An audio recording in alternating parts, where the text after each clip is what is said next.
Hello everyone, welcome to Bilaspur IAS academy.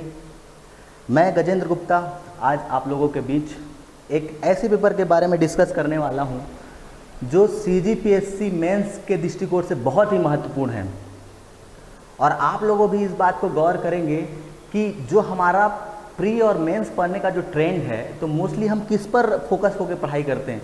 तो जो हमारा मेन सब्जेक्ट होता है जिस पर हम मुख्य रूप से फोकस होते हैं वो क्या होता है, तो मेनली छत्तीसगढ़, संविधान और भारत के परिप्रेक्ष्य में जो भारत का हिस्ट्री हो गया, इतिहास, भूगोल, इन सब पे हम टारगेट करते हैं। लेकिन आप लोगों ने गौर किया होगा कि एक ऐसा महत्वपूर्ण सब्जेक्ट या पेपर 7 जो कि इस अध्ययन को लेकर के हम अगर बात करें तो ये मुख्य रूप से छुपा रह जाता है, क्योंकि हम इसको टारगेट ही नहीं कर पाते उस दृष्टिकोण से। ठीक है, तो आज मैं एक ऐसे पेपर के बारे में बात करना चाहता हूँ जो वास्तव में मेंस के दृष्टिकोण से, न केवल मेंस के दृष्टिकोण से बल्कि एक प्रशासनिक अधिकारी आप जब बन जाएंगे उसके लिए भी एक महत्वपूर्ण विषय के रूप में अस्तित्व में है। ठीक है, तो सबसे पहले मैं आज बताता हूं आपको कि इसमें सिलेबस में क्या क्या जोड़ा गया है।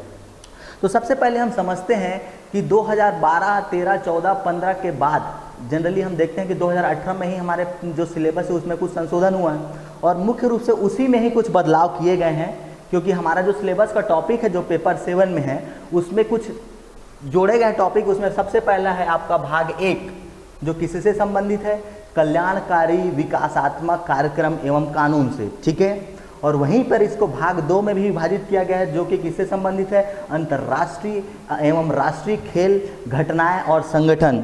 और जो तीसरा भाग है इसका वो किससे संबंधित है, तो अंतर्राष्ट्रीय एवं राष्ट्रीय शैक्षणिक संस्थाएं एवं मानव विकास में योगदान।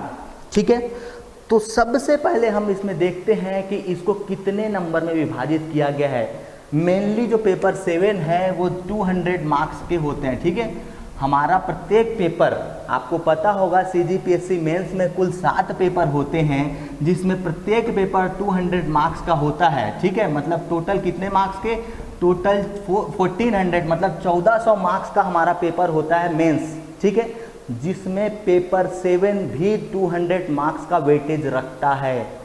तो क्यों हमारा जो स्ट्रेटेजी है वो पेपर 7 को ज़्यादा टारगेट नहीं करता है, क्यों हमारा जो स्टडी का जो तरीका है, जनरली हम जब सीजीपीएससी मेंस या प्री पढ़ते हैं तो मेनली हम किस पर फोकस करते हैं, तो छत्तीसगढ़ का इतिहास, छत्तीसगढ़ से संबंधित जितने भी तथ्य होते हैं, भारत का संविधान, भारत का भूगोल, इतिहास, तो हमारा पूरा फोकस उसी पर होता है और यह एक महत्वपूर्ण सब्जेक्ट हमारा छुपा रह जाता है। आप इस बात को गौर कीजिएगा। तो जब हम एग्ज़ाम देने बैठते हैं तो क्या लगता है हमको, अरे पेपर तो बड़ा भयंकर टफ आया यार। वास्तव में पेपर टफ नहीं होता है, टफ हम बना देते हैं, क्योंकि हम इसको शुरू से लेकर ही नहीं चलते हैं, हम शुरू से इस पर ध्यान नहीं देते हैं। और जब एग्ज़ाम बचता है 1 महीने तब हम देखते हैं कि पेपर 7 को भी कंप्लीट कर लिया जाए।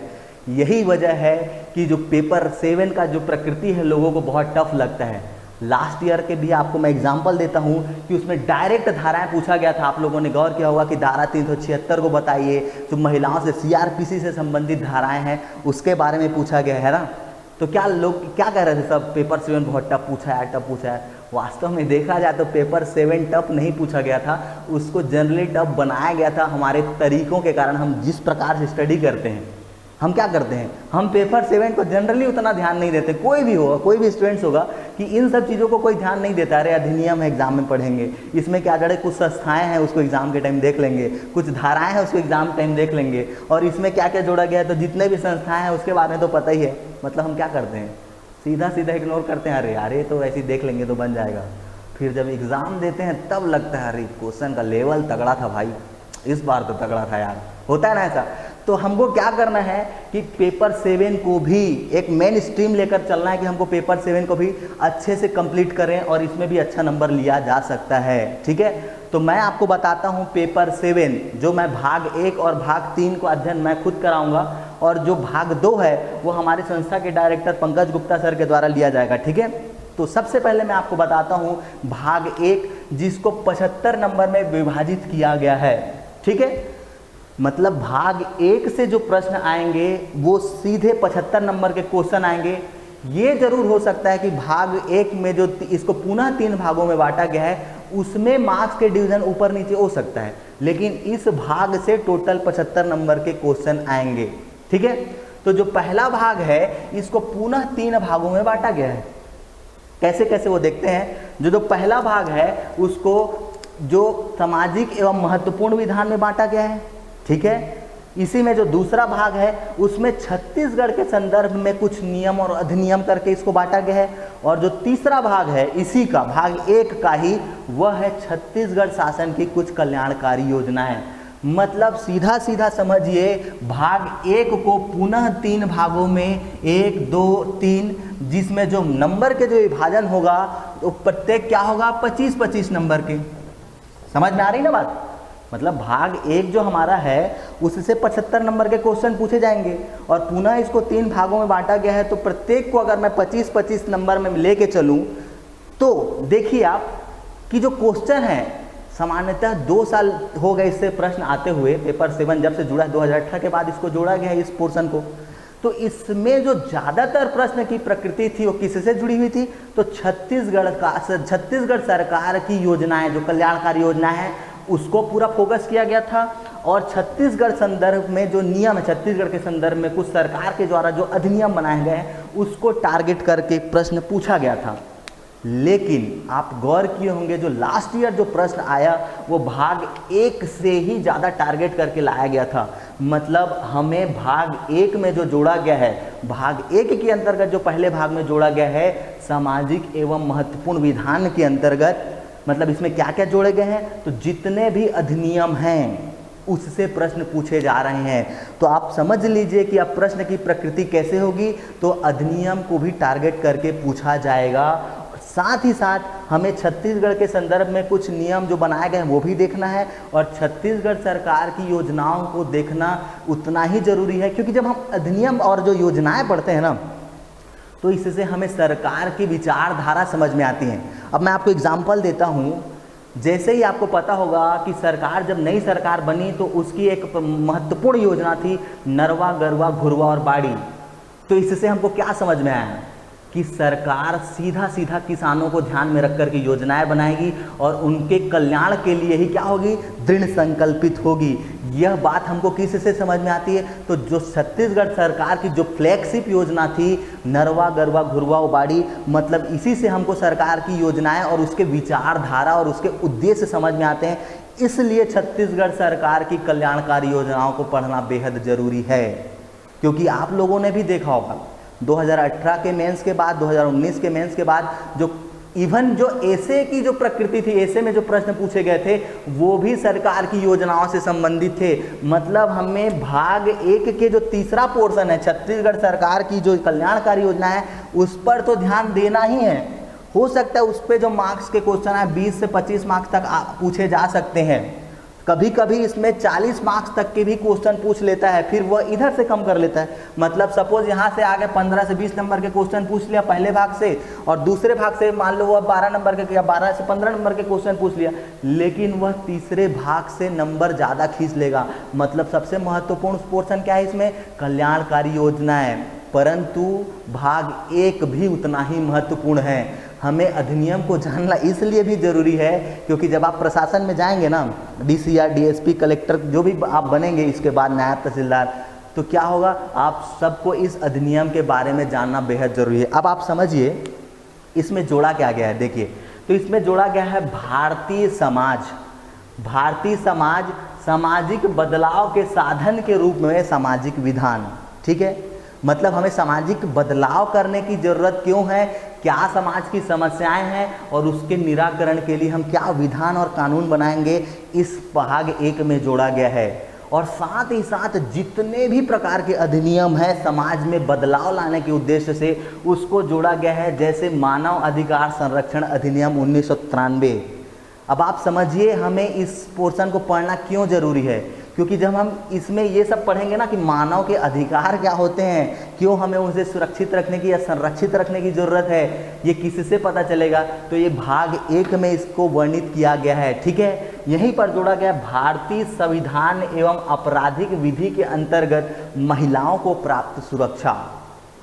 अब आप समझिए इसी भाग 1 के माध्यम से ही हमको पता चलेगा कि भारतीय जो विधि संहिता है या जो सीआरपीसी है उसमें महिलाओं की सुरक्षा के लिए क्या क्या प्रावधान जोड़े गए हैं। ठीक है, मतलब कौन कौन से एक्ट और कौन कौन सी धाराएं जोड़ी गई है, ये किससे पता चलेगा हमको? इसी से ही पता चलेगा। और आप लोगों को भी पता है कि लास्ट ईयर जो एग्ज़ाम था मेंस जो पेपर 7 में, उसमें भी धारा से डायरेक्ट इससे पूछ दिए गए थे, महिलाओं से संबंधित जो धाराएं हैं उसको, है ना। तो इन सब को पढ़ना बेहद जरूरी है। साथ ही साथ इसमें आप देखेंगे कि घरेलू हिंसा से स्त्री संरक्षण अधिनियम, ये पेपर जितना महत्वपूर्ण मेंस के लिए है या एग्जाम निकालने के लिए, उतना ही महत्वपूर्ण जनरल नॉलेज के लिए भी है। अब सपोज आप ये समझिए कि स्त्रियों को जो अधिकार दिए गए हैं, घरेलू हिंसा से संरक्षण के जो अधिकार हैं या फिर संविधान में जो अधिकार है, इसको पढ़ने से डेफिनेटली समाज में एक बदलाव होगा और लोग इससे क्या होंगे, जागरूक होंगे, है ना। तो इसमें इस तरह से डायरेक्ट प्रश्न पूछ सकता है कि घरेलू हिंसा से स्त्री संरक्षण अधिनियम 2005 की विशेषताएं बतलाइए, उसके प्रभाव बताइए, डेफिनेटली पूछा जा सकता है ना। और यहाँ पर देखिए इसके बाद सिविल अधिकार संरक्षण अधिनियम 1955, तो आप लोगों को भी पता होगा सिविल अधिकार संरक्षण अधिनियम में ये प्रश्न पूछे जाने की संभावना बनती है कि सिविल अधिकार या नागरिक अधिकार क्या है, इसमें कब कब और क्या क्या संशोधन हुए हैं, है ना। सीधा सीधा प्रश्न पूछ सकता है कि सिविल अधिकार संरक्षण अधिनियम की महत्ता को बताइए, इसके माध्यम से समाज में किस प्रकार के बदलाव हुए, इस प्रकार के प्रश्न क्या पूछा जा सकता है, तो इस भाग से पूछा जा सकता है। ठीक है, और यहीं पर अपन देखते हैं साथ ही साथ ST/SC अत्याचार निवारण अधिनियम 1989। अब आप देखिए, चूंकि हम एक जनजातीय रूप से जो महत्वपूर्ण हमारा छत्तीसगढ़ क्या है, छत्तीसगढ़ सामान्यतः जनजातीय संस्कृति के लिए जाना जाता है, न कि उसके भौगोलिक और जो उसकी जितने भी प्रकार की ऊर्जा संसाधन है उससे ज़्यादा कहीं वह सांस्कृतिक जनजातीय संस्कृति के नाम से जाना जाता है। तो जनजातियों से संबंधित जो कानून है उसको जानना और उससे संबंधित किस प्रकार के प्रश्न आते हैं ये भी जानना बेहद जरूरी है, क्योंकि भाग 1 में यह जोड़ा गया है तो डेफिनेटली कुछ उद्देश्य को लेकर के जोड़ा गया होगा। ठीक है, तो अब हम आगे देखते हैं इसी में और क्या क्या जोड़ा गया है। तो इसमें जोड़ा गया है सूचना का अधिकार अधिनियम 2005। अब आप देखिए, बहुत से ऐसे लोग हैं जिन्हें ये नहीं पता होता है कि जो सूचना का अधिकार क्या है, मतलब राइट टू इन्फॉर्मेशन, जानकारी के लिए जो लोगों के पास अधिकार है, लोगों को यह भी नहीं पता होता कि हमारे यह अधिकार हैं। तो आप सीधा सीधा समझिए, भाग 1 जितना महत्वपूर्ण पेपर एग्जाम के लिए उससे ज़्यादा महत्वपूर्ण लोगों के मानवीय विकास है, उनके मानसिक विकास के लिए बेहद जरूरी है। ठीक है, मतलब यह जो पोर्शन है डेफिनेटली जागरूकता पैदा करेगा। ठीक है, अब हम बात करते हैं, यहाँ पर देखिए पर्यावरण संरक्षण अधिनियम 1986 को भी जोड़ा गया है ना। मतलब हमको पर्यावरण संरक्षण अधिनियम के प्रावधान को भी देखना है, उसको क्यों लाया गया था, क्यों इसकी ज़रूरत पड़ी, यह भी देखना होगा।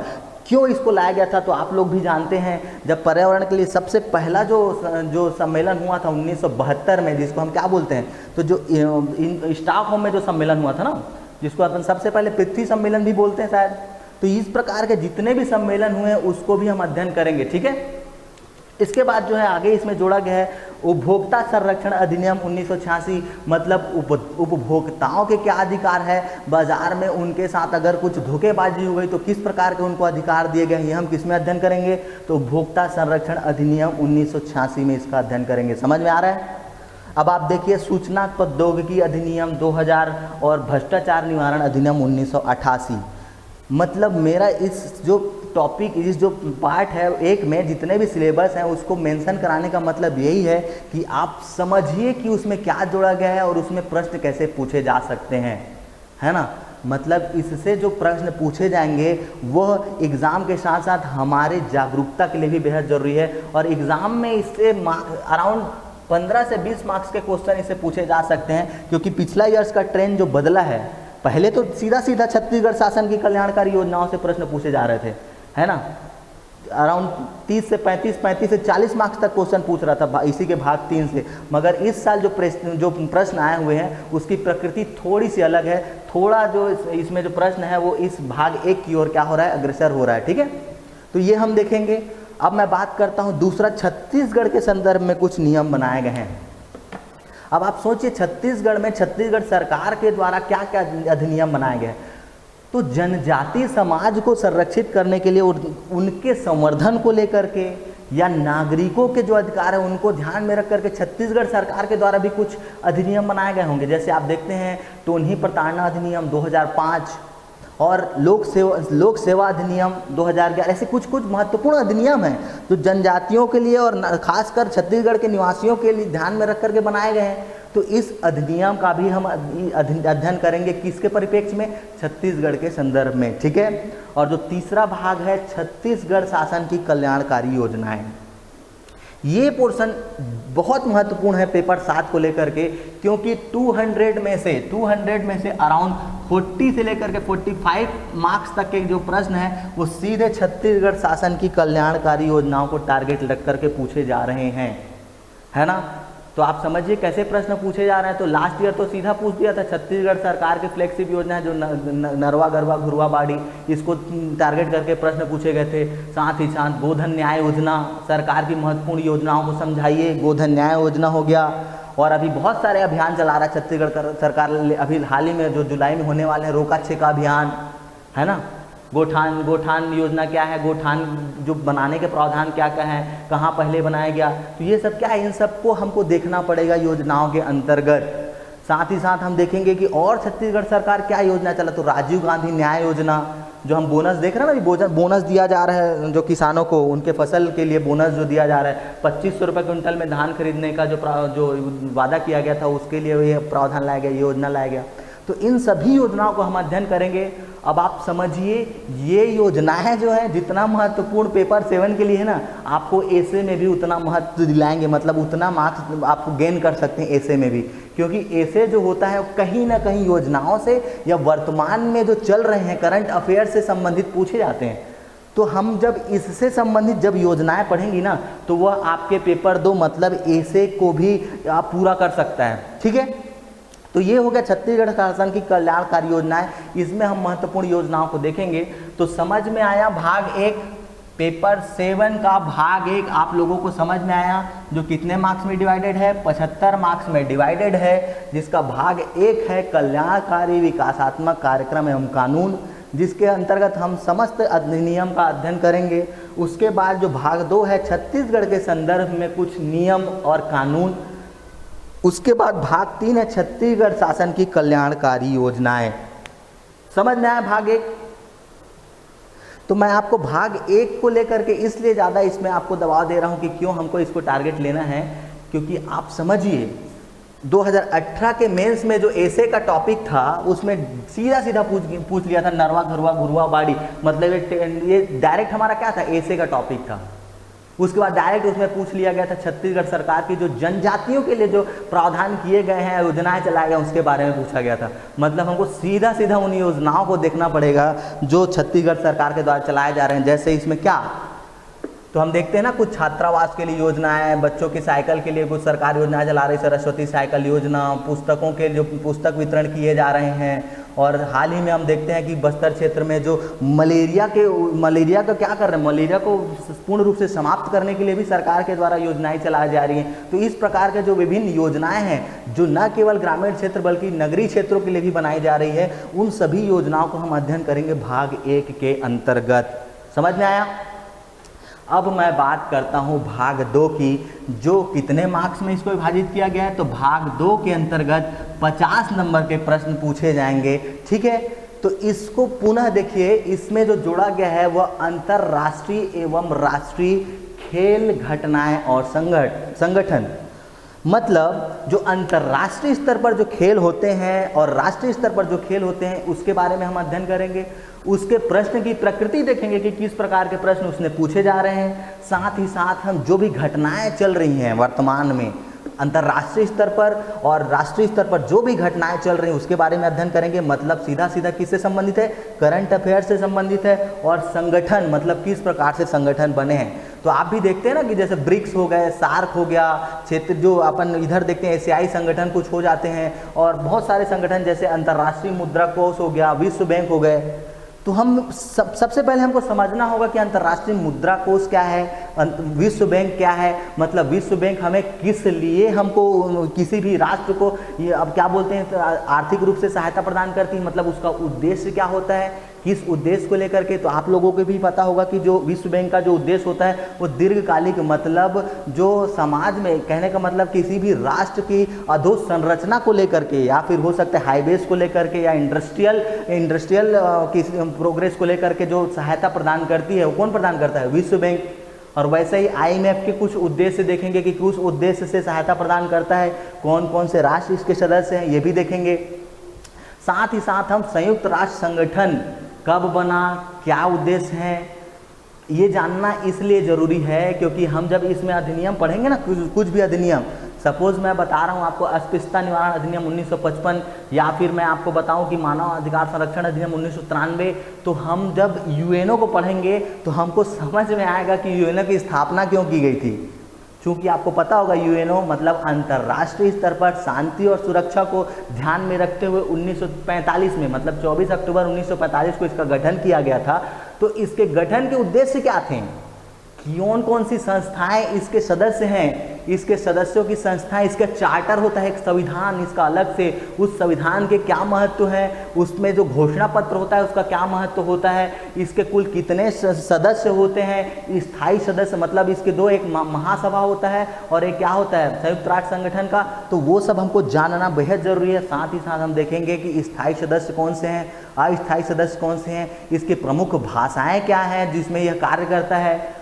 जैसे होता है ना, इसके प्रमुख भाषा फ्रेंच और इंग्लिश, इसके दो प्रमुख भाषाएं हैं, और भी बहुत सारी भाषाएं हैं, परंतु इसके जो मुख्य रूप से भाषाएं हैं, उसी प्रकार जो 5 स्थायी सदस्य देखते हैं हम, और अन्य भी अस्थायी सदस्य होते हैं जिनका कार्यकाल दो वर्ष का होता है। तो इस तरह से प्रावधानों को हम देखेंगे क्योंकि प्रश्न भी ऐसे ही पूछ सकता है। ठीक है, प्रश्न आपसे पूछ भी सकता है, ऐसी संभावनाएं भी है कि वीटो क्या है, और जो स्थायी सदस्य हैं संयुक्त राष्ट्र संघ के, उनको ये अधिकार किस प्रकार से दिया गया और इस अधिकार के महत्व क्या है, प्रश्न पूछा जा सकता है। डेफिनेटली ये प्रश्न पूछा जा सकता है। तो हमको पूरा उसके प्रावधान को जानेंगे कि संयुक्त राष्ट्र संगठन और उसके सहयोगी संगठन क्या है और कितने हैं। ठीक है, साथ ही साथ हम देखेंगे कि एशियाई बैंक के बारे में जानेंगे कि कब गठन हुआ, इसके महत्व क्या है, क्यों गठित किया गया। उसी प्रकार हम सार्क देखेंगे कि कौन कौन से देश सार्क में हैं। ठीक है, और उसके बाद ब्रिक्स देखेंगे, ब्रिक्स में कौन कौन से संगठन है, क्यों इसको गठित किया गया, उद्देश्य क्या है। तो इन प्रकार की संस्थाओं का हम उद्देश्य के साथ साथ उसमें पूछे जाने वाले प्रश्न भी देखेंगे। ठीक है, और साथ ही साथ कुछ द्विपक्षीय और क्षेत्रीय समूह भी होते हैं। जैसे इंडिया कुछ बहुत सारे जो एशियन कंट्रीज हैं, साउथ एशियन कंट्रीज, उनको मिला करके कुछ संगठन बनाया हुआ है ना, तो उन सब के बारे में हम अध्ययन करेंगे। साथ ही साथ हम WTO वर्ल्ड ट्रेड ऑर्गेनाइजेशन और WHO वर्ल्ड हेल्थ ऑर्गेनाइजेशन, अब आप समझिए हमें इस बार WHO को अधिक महत्व के साथ पढ़ना होगा, ज़्यादा दबाव दे करके पढ़ना होगा। क्यों? अब आप देखिए कोरोना के टाइम पे जो सबसे महत्वपूर्ण संस्था थी, जिसका एक एक शब्द, एक एक स्पीच उसके जो द्वारा दिया गया है, उसको ध्यान से लेकर के लोगों के द्वारा सुना गया कि वास्तव में WHO बोल क्या रहा है कोरोना को लेकर के, है ना। मतलब कोरोना के WHO के द्वारा जो कोरोना को कब इसको महामारी घोषित किया गया, कब इसके लिए कुछ जानकारी घोषणा की गई, तो जितने भी चीज़ें हैं, तो इस बार जो महत्वपूर्ण संस्था है वो क्या है, WHO वर्ल्ड हेल्थ ऑर्गेनाइजेशन। हमको WHO का महत्व देखना पड़ेगा। जो विकसित देश हैं उनके साथ साथ ही और जो अविकसित देश हैं उसके लिए WHO की क्या क्या योजनाएं रही, उसको जानना बेहद ज़रूरी है। ठीक है, और देखिए यहाँ पर राष्ट्रीय व अंतर्राष्ट्रीय खेल प्रतियोगिताएं, अब समझिए किस प्रकार की खेल प्रतियोगिताओं को इसमें जोड़ा जाएगा। तो अंतर्राष्ट्रीय और राष्ट्रीय स्तर पर खेल प्रतियोगिताएं आप लोग भी जानते होंगे कि अंतर्राष्ट्रीय स्तर पर कौन कौन सी प्रतियोगिताएं होती हैं। तो फीफा, अगर मैं फुटबॉल की बात करूं, फीफा कप, यूरो कप, और ऐसे बहुत सारे कप होते हैं। जैसे टेनिस में ग्रैंड स्लैम से संबंधित होता है, अपन बोलते हैं Wimbledon, American open, US open, French open. तो जितने भी प्रकार के ग्रैंड स्लैम टेनिस में होते हैं, साथ ही साथ बैडमिंटन से संबंधित, इवन ओलंपिक में कौन कौन से खेल जोड़े गए हैं, कब कब हमारे देश में ओलंपिक से संबंधित पदक आए, कब आया पहला पदक, तो ये सब हमको इसमें देखना पड़ेगा। और साथ ही साथ इसमें हमें वो भी देखना पड़ेगा कि इसमें कौन कौन से नियम होते हैं। मैं आपको एग्जांपल देता हूं, 2018 के मेंस में जब मैं लिखा था तो उसमें प्रश्न पूछा गया था, 2018 के मेंस में 4 नंबर के प्रश्न में पूछा गया था कि फुटबॉल में येलो कार्ड और रेड कार्ड का क्या महत्व होता है। अब आप सोच के देखिए, आप फुटबॉल कभी देखे ही नहीं है, आपको पता ही नहीं है कि जो वहाँ पे जो रेफरी होता है वो येलो कार्ड दिखाता है प्लेयर को और फिर कभी रेड कार्ड दिखाता है, वह क्यों दिखाता है। है ना। तो इस प्रकार के प्रश्न पूछ दिया। वहाँ एक और बहुत महत्वपूर्ण प्रश्न पूछा गया था 2 मार्क्स में कि मेडन ओवर क्या होता है क्रिकेट में। आप लोगों भी देखे होंगे इसमें कि मेडन ओवर जो पूछा गया था, तो यह क्वेश्चन तो वही बंदा बना सकता है जो वह खेल देखता है। इसको पढ़ने की जरूरत थी क्या? आपको ये प्रश्न कहीं भी किसी बुक में शायद नहीं मिलेंगे।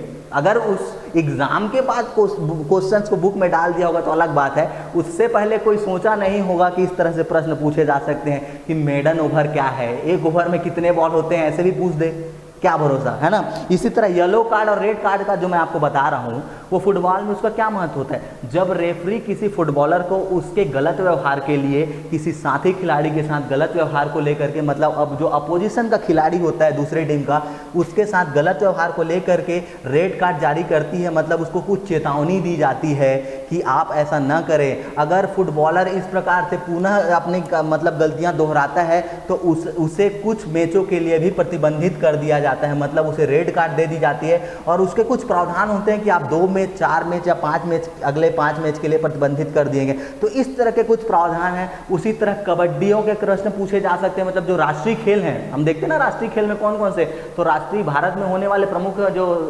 प्रतियोगिताएं हैं, जैसे रणजी ट्रॉफी हो गया, और क्या क्या दलीप ट्रॉफी हो गया क्रिकेट से संबंधित, और भी डूरंड कप हो गए, मोहन बागान कप हो गया फुटबॉल को लेकर के। तो ऐसे बहुत सारी प्रतियोगिताएं हैं। साथ ही साथ इसमें जितने भी जो प्रतियोगिताओं के साथ साथ जो इसमें क्या दिए जाते हैं, कुछ जैसे किसी भी खिलाड़ी को मतलब वह अच्छा प्रदर्शन करता है तो कुछ उसे अवार्ड दिया जाता है ना, जैसे राजीव गांधी पुरस्कार, कुछ पुरस्कार से उसको पुरस्कृत किया जाता है। तो इन सब पुरस्कारों को भी समझना पड़ेगा। कहने का मतलब है जो भाग 2 है, दिख बहुत छोटा रहा है, परंतु वास्तव में अगर देखा जाए तो यह सिलेबस अनंत है। इसमें इतने सारे संस्थाएं और इतने सारे, क्योंकि यहाँ सीधा सीधा लिख दिया अंतर्राष्ट्रीय एवं राष्ट्रीय खेल संगठन, और तो आप समझिए कितने सारे संगठन का गठन किया होगा, है ना। तो हम उन सभी संगठनों के बारे में जानेंगे, क्यों इसको जोड़ा गया। अब आप खुद सोचिए कि इस टॉपिक को, इस सिलेबस में इस टॉपिक को इसलिए जोड़ा गया है ताकि आप विश्व और पूरे विश्व के परिदृश्य में क्या क्या घटनाएं हो रही हैं, कौन से संगठन के साथ क्या क्या निर्णय लिया गया है, ये सब भी जानकारी आपको इससे मिल जाएगा। मतलब आप पूरे विश्व में क्या चल रहा है इसकी जानकारी आप इस भाग से प्राप्त कर सकते हैं। मतलब वास्तविक में अगर देखा जाए तो एक जो सिविल एस्पिरेंट होता है उसके लिए ये भाग बहुत ही महत्वपूर्ण है ना।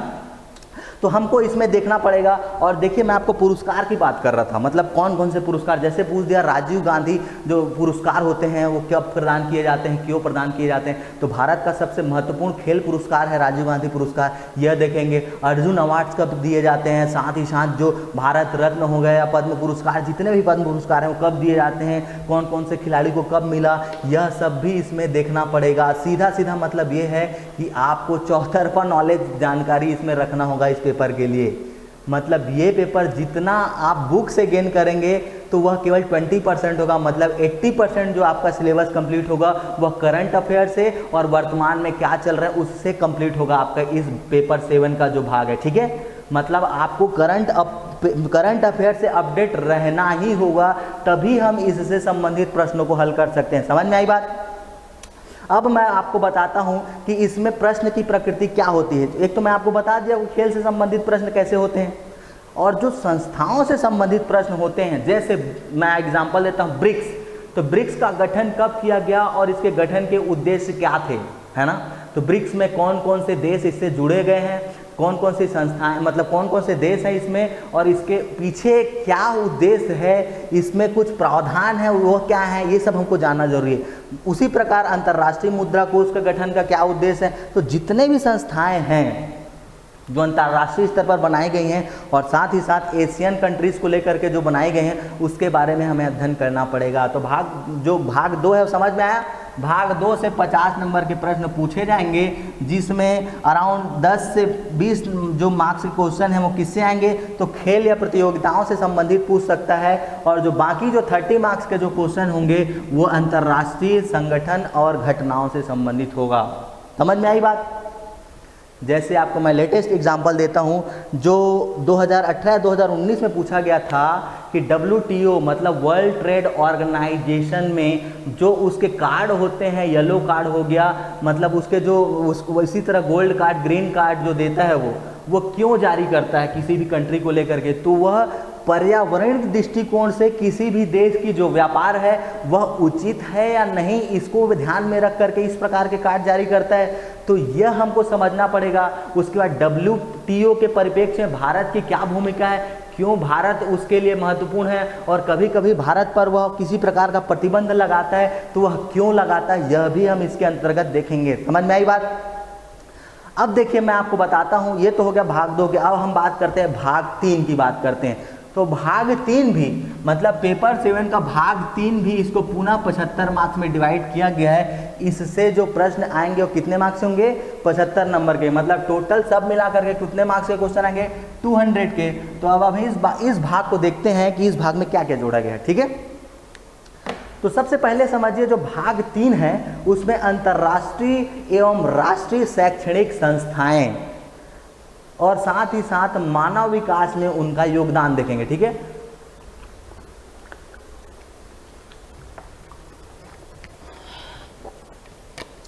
देखिए जो भाग 3 है अंतर्राष्ट्रीय एवं राष्ट्रीय शैक्षणिक संस्थाएं, तो हम इस भाग के अंतर्गत जितने भी शैक्षणिक संस्थाएं हैं जो राष्ट्रीय स्तर पर गठित हुई हैं, न केवल बच्चों के विकास को लेकर के बल्कि संस्थाओं के विकास को लेकर के, इवन जो टीचर्स हैं मतलब शिक्षक हैं उनको ट्रेनिंग देने के ध्यान में रख करके कुछ संस्थाएं बनाई गई हैं, कुछ परिषद बनाए गए हैं। जैसे मैं बात करूं NCERT मतलब क्या हो गया यहाँ पर, राष्ट्रीय शैक्षणिक अनुसंधान एवं प्रशिक्षण परिषद, इस तरह की संस्थाएं हो गए। उसी तरह की जो यूनिवर्सिटीज़ मतलब विश्वविद्यालय को कुछ अनुदान देते हैं, मतलब उनको कुछ अनुदान प्रदान करते हैं, उस प्रकार की संस्थाएं जैसे UGC यूनिवर्सिटी ग्रांट कमीशन, मतलब क्यों किसी संस्था को विश्वविद्यालय को अनुदान देता है ये देखेंगे। तो मतलब ये किससे संबंधित है, तो शैक्षणिक मतलब जितने भी प्रकार के व्यवस्थाएं या प्रोग्राम है उससे संबंधित भाग 3 है। ठीक है, तो इसमें जोड़ा गया है कुशल मानव संसाधन। इससे आप क्या समझते हैं, कुशल मानव संसाधन थे, तो मानव संसाधन को जानना बेहद जरूरी है कि वास्तव में मानव संसाधन है क्या, मानव संसाधन की अवधारणा क्या है। तो देखिए मैं बात करता हूँ अगर मानव संसाधन की, तो मानव संसाधन एक ऐसी अवधारणा है जिसमें मानवों को खुद एक परिसंपत्ति की तरह ट्रीट किया जाता है। मतलब इसके तहत अगर किसी देश के जो मानव है वह कुशल है तो उस राष्ट्र के जो संसाधन होंगे क्या होंगे, सुदृढ़ होंगे। तो कुशल मानव संसाधन की उपलब्धता देखेंगे, मतलब भारत में जो नागरिक है वह टेक्निकली या फिर अगर बात की जाए वो शैक्षणिक रूप से कुशल है या नहीं, यह देखेंगे कि उसकी उपलब्धता क्या है। भारत में मानव संसाधन की नियोजिता मतलब मानव संसाधन को बढ़ाने के लिए क्या क्या यहाँ पर प्रोग्राम लाए गए हैं, यह सब अपन देखेंगे। उसके बाद अपन देखेंगे रोजगार के विभिन्न चलन। अब आप समझिए इस टॉपिक से अपन क्या समझते हैं, तो रोजगार के विभिन्न चलन या ट्रेंड्स, मतलब किस प्रकार के रोजगार हमारे छत्तीसगढ़ में मिल रहे हैं या फिर भारत में मिल रहे हैं, अपन यह देखेंगे। साथ ही साथ पूरे विश्व में भी रोजगार के ट्रेंड देखेंगे। मतलब कैसे, तो आप भी देख रहे होंगे कि IT सेक्टर, इंफॉर्मेशन टेक्नोलॉजी में बहुत सारे रोजगार निकल रहे थे, तो उसके बाद अचानक से 2019 के बाद जब से कोरोना चेंज हुआ है तो रोजगार का ट्रेंड भी किधर की ओर मोल्ड हो गया है। तो वो जो हो गया है अब हम ज़्यादातर चिकित्सकीय जो ट्रेंड की ओर चला गया है। और उसी तरह उससे कुछ साल पहले मतलब 5 से 10 साल पहले इंजीनियरिंग का ट्रेंड था, आपको भी देखते हैं ना। तो किस प्रकार से ट्रेंड आए और उसके तरफ लोगों का आकर्षण बढ़ता गया, यह देखेंगे। मतलब हम रोजगार के विभिन्न चलन देखेंगे कि रोजगार कैसे प्राप्त किए जा रहे हैं। ठीक है, उसके बाद मानव संसाधन विकास में विभिन्न संस्थाएं और परिषद के बारे में अध्ययन करेंगे।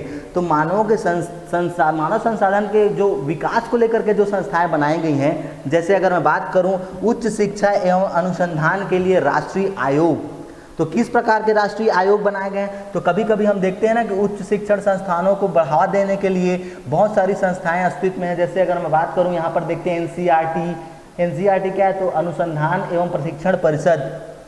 उसी तरह विश्वविद्यालयों को अनुदान देने के लिए साथ ही साथ सरकार को उसकी संबंधित सिफारिश करने के लिए और उसको वित्तीय सहायता प्रदान करने के लिए एक आयोग बनाया गया जिसको बोलते हैं UGC यूनिवर्सिटी ग्रांट कमीशन। उसके बाद अपन देखते हैं राष्ट्रीय ओपन विश्वविद्यालय। अब आप समझिए हमारे भारत की जनसंख्या अराउंड 130 करोड़ के लगभग अगर मैं मानूं, तो यहाँ पे लगभग कितने परसेंट, लगभग कितना 80% जनसंख्या जो है शिक्षित है, लेकिन बाकी बहुत सारी ऐसी जनसंख्या है हमारे भारत की जो शिक्षा से बहुत दूर है। तो आप समझिए ज़्यादातर लोग उच्च शिक्षा प्राप्त करने से पहले ही रोजगार में क्या करते हैं, रोजगार के लिए आगे बढ़ जाते हैं, मतलब उनकी जो उच्च शिक्षा से वो क्या होते हैं, तो वंचित रह जाते हैं। तो ऐसे लोगों के लिए ओपन विश्वविद्यालय का प्रावधान किया गया है, जिसमें व्यक्ति या रोजगार करते हुए भी वो पढ़ाई उच्च शिक्षण प्राप्त कर सकता है। कभी कभी ऐसा होता है कि कुछ व्यक्ति जो होते हैं डिस्टेंस लर्निंग भी करने का इसमें प्रावधान किया गया है कि वो जॉब करते करते कहीं से भी उसका अपना उच्च शिक्षण की डिग्री प्राप्त कर सकता है। ठीक है, इसमें ओपन यूनिवर्सिटीज़ में ऐसे कोई भी प्रावधान नहीं किया गया है कि आपको इतनी शैक्षणिक योग्यता होनी चाहिए, मतलब बगैर शैक्षणिक योग्यता के उच्च शिक्षा प्रदान करता है। तो इस प्रकार के राष्ट्रीय ओपन विश्वविद्यालय कब गठित किया गया, इसको सर्वप्रथम कौन से देश ने लाया, तो यह सब अपन किस में अध्ययन करेंगे, तो भाग 3 के अंतर्गत अध्ययन करेंगे। ठीक है, साथ ही साथ अपन इसमें देखेंगे AICTE मतलब अखिल भारतीय तकनीकी शिक्षा परिषद। तो भारत में तकनीकी शिक्षण को बढ़ावा देने के लिए जो आयोग का गठन किया गया या परिषद बनाया गया, उसके महत्व को समझेंगे, मतलब AICTE की स्थापना देखेंगे, इसके उद्देश्य देखेंगे।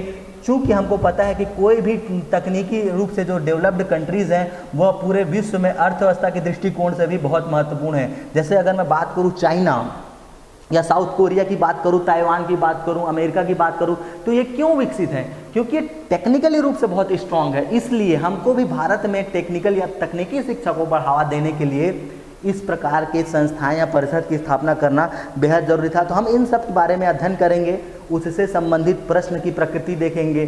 साथ ही साथ हम देखेंगे राष्ट्रीय शिक्षक परिषद मतलब NETC मतलब राष्ट्रीय शिक्षा परिषद, मतलब शिक्षकों को शिक्षा प्रदान करने के लिए कि उन्हें किस प्रकार से और कैसे बच्चों को ट्रीट करना है, किस प्रकार से शिक्षा लोगों को देनी है, इस सब बारे में हम अध्ययन करेंगे।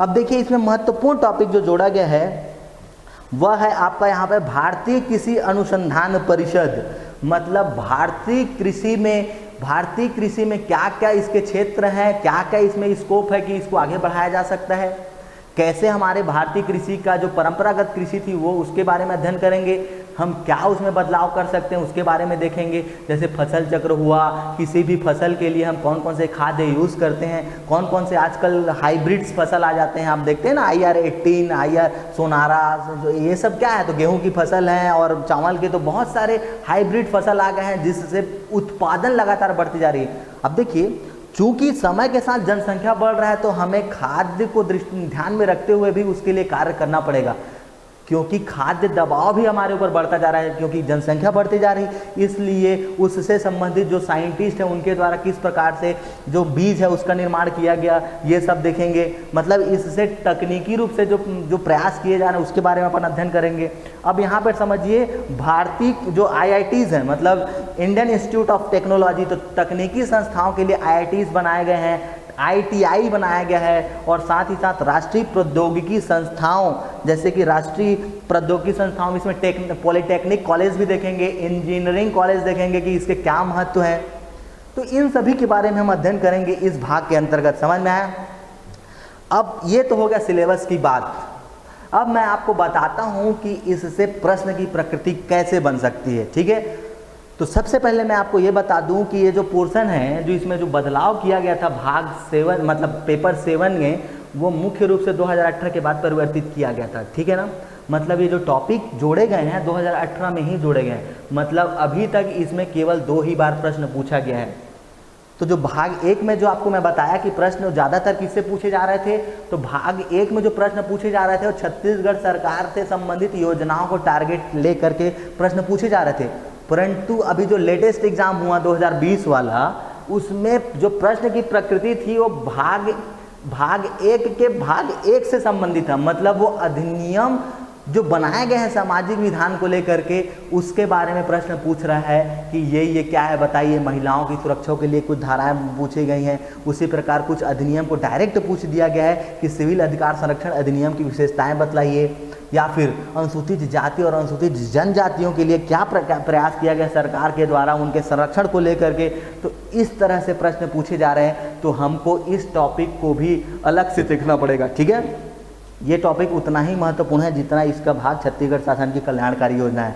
समझ में आया? उसी तरह से इसमें जो प्रश्न पूछ सकता है, देखिए इसमें किस तरह से प्रश्न पूछ सकता है। तो जो अंतर्राष्ट्रीय एवं राष्ट्रीय खेल संगठन, तो मैं तो ऑलरेडी आपको बताया, दो एग्जाम्पल तो मैं खुद दिया हूँ वो आपको बता दिया, येलो कार्ड और मेडन ओवर क्या होता है। तो जब हम इस तरह के प्रश्न पूछ सकता है तो यह भी पूछ सकता है T20 मैच को बताइए, या 50-50 अपन क्रिकेट में देखते हैं तो बैडमिंटन में इसके क्या महत्व है, ग्रैंड स्लैम कौन से गेम में होता है, ऐसे प्रश्न पूछ सकता है ना। उसी तरीके से प्रतियोगिता के अंतर्गत अगर मैं बात करूं तो कौन कौन से जो पुरस्कार हैं वो कौन से फील्ड में दिए जाते हैं, कितनी उसकी पुरस्कार राशि होती है ना, इस तरीके से प्रश्न पूछा जा सकता है। उसी तरीके से अगर मैं ओलंपिक से संबंधित बात करूं तो कौन कौन से गेम्स को ओलंपिक में शामिल नहीं किया गया है, भारत किन खेलों में ओलंपिक से मेडल जीता हुआ है। उसके बाद अगर मैं बात करूँ कुछ महत्वपूर्ण खिलाड़ी भी होते हैं जो ओलंपिक जीत करके आए हुए हैं, या फिर अदर मतलब अंतर्राष्ट्रीय स्तर पर कुछ पदक जीते हुए हैं, तो उनके बारे में हम अध्ययन करेंगे। उसके बाद इसमें जो महत्वपूर्ण है वह है अंतर्राष्ट्रीय संस्थाएं। समझ में आ रही बात, मतलब अंतर्राष्ट्रीय संस्थानों को हमको इसमें टारगेट करना पड़ेगा। जैसे इस बार मैं आपको बताया कि WHO बहुत महत्वपूर्ण है, क्योंकि कोरोना के बाद अगर कोई संस्था है जिसका महत्व बढ़ा है अंतर्राष्ट्रीय स्तर पर तो वो कौन है, WHO। तो हमको WHO के द्वारा कोरोना को लेकर के क्या क्या गाइडलाइंस जारी किए गए हैं, क्या क्या प्रावधान किए गए, यह सब देखना पड़ेगा, ठीक है। उसके बाद इसमें महत्वपूर्ण संस्था है WTO, वर्ल्ड ट्रेड ऑर्गेनाइजेशन, व्यापार संगठन को पढ़ना पड़ेगा कि भारत के परिप्रेक्ष्य में इसमें क्या महत्व है। उसी तरह अंतर्राष्ट्रीय मुद्रा कोष से प्रश्न पूछ सकता है कि अंतर्राष्ट्रीय मुद्रा कोष और वर्ल्ड बैंक मतलब विश्व बैंक पे जो आर्थिक मदद की जाती है उसकी प्रकृति किस प्रकार से अलग होती है, मतलब IMF और वर्ल्ड बैंक दोनों किस प्रकार से एक दूसरे से अलग हैं, यह पूछ सकता है। देखिए चूंकि दोनों ही किसी देश की मदद करते हैं आर्थिक रूप से, तो इनके मदद का उद्देश्य क्या है, क्यों किस प्रकार से मदद करते हैं, इस तरीके से प्रश्न पूछ सकता है ना। तो हमको सभी पहलुओं को जानना पड़ेगा, और इसके लिए तो मैं बोलूँगा कि सबसे महत्वपूर्ण है आप करंट अफेयर से अपडेट रहिए। आपको सीधे सीधे प्रश्न आपसे बनेंगे बगैर पढ़े ही, अगर आप करंट अफेयर पढ़ रहे हैं तो, क्योंकि कोई भी बुक तुरंत क्या हो रहा है इसके बारे में नहीं बता सकता। बुक का छपती है वो पुराने इतिहास में जो बीत चुके हैं उसको लेकर के बुक पर लिखा जाता है, तो हमको करंट अफेयर इसके लिए देखना बेहद जरूरी है, ठीक है ना। अब हम बात करते हैं आपके इसमें खेल और प्रतियोगिताएं भी देखेंगे। अब उसी तरीके से जो भाग 3 है उसमें भी हमको प्रश्न की प्रकृति के अनुसार ही अध्ययन करना पड़ेगा। समझिए कैसे, तो हम इसमें प्रश्न पूछ सकते हैं कि NCERT क्या है, क्यों इसका गठन किया गया, और भारत के शैक्षणिक विकास के लिए इसके क्या महत्व हैं, पूछ सकता है प्रश्न। उसी तरीके से पूछ सकता है कि UGC क्या है, क्यों इसका गठन किया गया, और यह किस प्रकार से विश्वविद्यालय को अनुदान देता है। समझ में आ रही बात। उसी प्रकार पूछ सकता है कि राष्ट्रीय विधि विश्वविद्यालय क्यों इसको स्थापित करने की जरूरत पड़ी, प्रश्न पूछे जा सकते हैं, किसी भी तरीके से प्रश्न पूछे जा सकते हैं। तो इस तरीके से प्रश्नों का अध्ययन हम किसके अंतर्गत करेंगे, तो भाग 3 के अंतर्गत अध्ययन करेंगे। समझ में आ रहा है। तो इस तरीके से हम पेपर 7 के बारे में अध्ययन करेंगे जो पूरे 200 मार्क्स के हैं। तो इसको जैसे हम अन्य सब्जेक्ट को लेकर के चलते हैं CGPSC में, छत्तीसगढ़ हो गए, संविधान को पढ़ेंगे, जबकि आपको पता होना चाहिए मेंस में संविधान का वेटेज कितना है, मुश्किल से 15 और 20 नंबर के प्रश्न ही पूछे जाते हैं संविधान से, अभी का जो सिलेबस है, क्योंकि संविधान और लोक प्रशासन को एक भाग के अंतर्गत रख दिया गया है, मतलब 50 नंबर के प्रश्न पूछे जाएंगे दोनों से। तो लास्ट 2018 में केवल 15 नंबर के क्वेश्चन पूछा गया था मेंस में संविधान से संबंधित। तो समझिए आप कि संविधान के लिए जब हम इतने 4-4 महीना उसको स्टडी करते हैं तो ये पेपर क्यों उतना महत्वपूर्ण नहीं है। तो इसलिए हम इस पेपर को शुरू से लेकर के अध्ययन करेंगे, इसके प्रावधानों को, इसमें क्या क्या संस्थाएं हैं, क्या क्या अधिनियम है, पूरे डिटेल के साथ हम अध्ययन करेंगे, ठीक है ना। तो थैंक यू वेरी मच। ये हमारा रहा आज का सिलेबस के बारे में, हम डिस्क्रिप्शन देख लिए। तो नेक्स्ट क्लास से हम इसके जितने भी प्रावधान हैं भाग 1 से संबंधित उसके बारे में अध्ययन करेंगे, ठीक है। Okay, thank you.